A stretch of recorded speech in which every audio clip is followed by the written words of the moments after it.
నన్ను చంపేందుకు కల్వకుంట్ల కవిత తెగబడింది. ఒక ఇట్టేటాయ పంచాది నన్ను చంపేందుకు అని మాట్లాడుతుండ్రు. మరి నిన్నమోన ఈ సుధపూస హరీష్ రావు కేటీ రావుని కాడిపోయి సిలుకో నా రామ సిలుకో సిలుకో నా రామ సిలక ఇక మరి నా జాతకం ఎట్లా తారుమారైపాయే సిలకో నా రామ సిలక సిలకో నా రామ సిలకో సిలకో నా రామ సిలక పాత ముచ్చట్లన్నీ మరిచిపోదాము సిలకో నా రామ సిలక సిలకో నా రామ సిలకో సిలకో నా రామ సిలక ఇప్పటి నుండి మనము దోస్తులము సిలకో నా రామ సిలక సిలకో నా రామ సిలకో సిలకో నా రామ సిలక మీ కుటుంబం జోలికి నేను రాను సిలకో నా రామ సిలక అని ఇక ఈ కోయాగా హరీష్ రావు కేటీ రాములు ఎంత రామసకదనంగా ముద్దుగా కుద్దుగా ముచ్చట్లు పెట్టుకున్నారు. పోయిలేకో ఇదేం సంగతిలో కల్వకుంట్ల కుటుంబం అంటే చిచి చిచి చిచి అనే తీర్మారు మళ్ళీ ఇవాళ బోల్దోపు మళ్ళీ అయిపోయి వాళ్ళ పాదాల కాడ చేరిండేమే ఇవాళ అని సోషల్ మీడియా కోడై కూసింది. ఇది అందరికీ ఎరుకున్న ముచ్చటే. ఇక మరి పాము పగ ఏంది తోక చుట్టమైంది అన్నట్టుగా ఇక ఇప్పుడు ఈ కథ గట్టిన అయింది. ఇప్పుడు అన్న మంచోడే, కవితమనే ఇప్పుడు మంచిది కాదన్న కాడికి వచ్చింది. ఇప్పుడు బోల్దోపు మళ్ళీ ఎక్కువ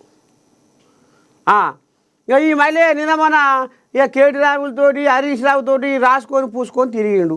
ఇక ఇప్పుడు ఇక ఈ రకంగా ఇక మరి సరే ఎవరైతేంది ఒక ఆడబిడ్డని అనొచ్చునా. ఇప్పుడు ఇది ప్రజాస్వామ్యం దేశం అంటారు. ఇక నువ్వు ప్రజాస్వామ్యమే అంటున్నావు, ఆమె ప్రజాస్వామ్యమే అంటుంది. అందరూ అరకసేత బట్టి అరచేతి గీతలు అరిగిపోతున్నాయి పేదోళ్లకు, మంది కొంపలు ముంచి అక్రమ ఆస్తులు పెరిగిపోతున్నాయి లీడర్లకు. ఇది అక్షరాల సత్యం కాదా? ఇది అక్షరాల సత్యం కాదా? నేతలు దోచిన కోట్లాది కోట్లు పొంగి పొంగి పొర్లుతున్నాయి, పేదోళ్ళు దాచిన కన్నీటి బొట్లు ఏరులై పారుతున్నాయి. ఏం ఉద్దారకమవుతుంది పేదోళ్ళ బతుకు? నువ్వు నిన్న అలా లీడరు అయినవు, ఎమ్మెల్సీ అయినవు. ఇక అందులో ఇంకేదో నీ ఆశ ఉంటే దానికి తోక మట్టసంగా కత్తిరించారు. అమ్మ ఈ సీడ పురుగును ఈడనే తుంచేయకపోతే ఇది పొల వెలుపున ఎగవాకుతుంది. దీన్ని ఏం చేయాలి? ఈ సీడ పురుగును ఈ మొదటి మడికానే దీన్ని కటుబందు చేయాలని తోక కత్తిరించారు. ఇక ఇప్పుడు నేను బీసీ అని ఇప్పుడు బీసీ బిడ్డల ఉసిగొల్పుకుంటా ఈయన స్వార్థం కోసము ఈయన స్వార్థ రాజకీయం కోసము ఇక ఈయన ఇప్పుడు బీసీ రాగం ఎత్తుకుండు. 10 ఏళ్ల సంది బీసీల మీద ప్రేమ చూపి అని కవితమ్మ ఇవాళ ఆమె బీసీల రాగం ఎత్తుకుంది. అంటే తెలంగాణ జనాలు అంత ఎడ్డోళ్ళ? తెలంగాణ జనాలకు నోట ఏలు పెడితే అంటే కొరకరా అంటే నోట ఏలు పెట్టినా కానీ కొరకని అంతటి ఎడ్డోళ్ళ తెలంగాణ జనాలు? ఇగో ఇట్లా ఎవరికి వాళ్ళు తమ స్వార్థ రాజకీయ లబ్ధి కోసము ఇక ఇట్లా బీసీ అని ఇప్పుడు బీసీలా ముచ్చడం ముంగటేసుకొని ముద్దుగా కథ నడిపిస్తుంది. ఇక ఇంట్లో ఈయన కవితమ్మ ఎవలా? ఆమె వెలమ. నేను బీసీ బిడ్డను, నేను సొక్కం పూసను, నేను బీసీల కోసం పోరాడుతున్నా, బీసీల హక్కుల కోసం తండాడుతున్నా, నేను మా సుత పూసనైతి. మరి కవితమ్మ ఎవరు నడవంగా? విరమలకు బీసీలకు ఏం పొత్తు? కంచం పొత్తుందా మంచం పొత్తుందా అని ఇక ఈయనే నోరు వారేసుకుండు. అనొచ్చునా? ఒక ఆడబిడ్డని పట్టుకొని అనొచ్చునా అన్నమాట? ఇక కర్మ ఎవరిని వదిలిపెట్టదు అన్నట్టు ఇక నోటి మాట జారినందుకు ఈ కోయాగను ఆ కోయాగలు పోయి బాగానే మట్టసంగా అరుచుకున్నాయట. ఇదే సకదనం. ఓ మాట అని 10 మాటలు పడ్డట్టుగా అయిపోయింది వ్యవహారం.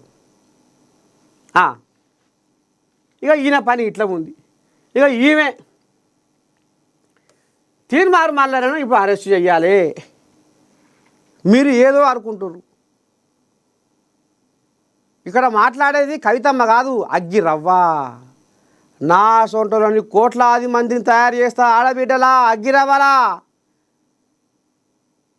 అని ఇక ఈమె ఇప్పుడు డీజీపీకి ఫిర్యాదు చేసింది. తీర్మార్ మల్లాలను అరెస్టు చేస్తారా చెయ్యరా?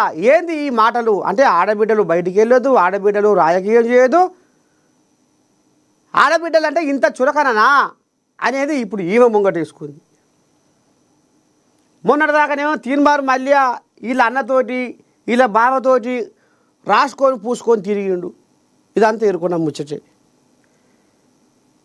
ఇక ఇంట్లో ఇప్పుడు కవితమ్మ అన్న కూడా ఇప్పుడు నోరు తెరుస్తలేడు, అసలు బయటికే లేదు.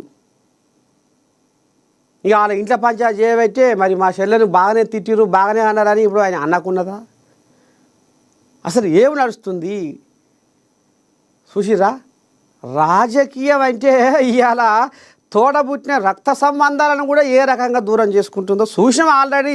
ఏపీలో నేను చూస్తేవి జగన్కు షర్మిలమ్మకు నీ దండం పెడితే ఇప్పటికీ జగన్ ఓడిపోవడానికి ప్రధానమైన కారణము షర్మిలమ్మే అని కూడా ఏపీ జనాలకు తెలుసు, తెలంగాణ జనాలకు తెలుసు, యావత్ భారతదేశం జనాలకు కూడా తెలుసు. తోడబుట్టిన తోడు అన్న ఎంగిలిపాలు తాగి బతికిన షర్మిలమ్మే ఇలా పగబట్టి అన్నను పాతాళం దొక్కింది అనేది కూడా అందరికీ తెలుసు.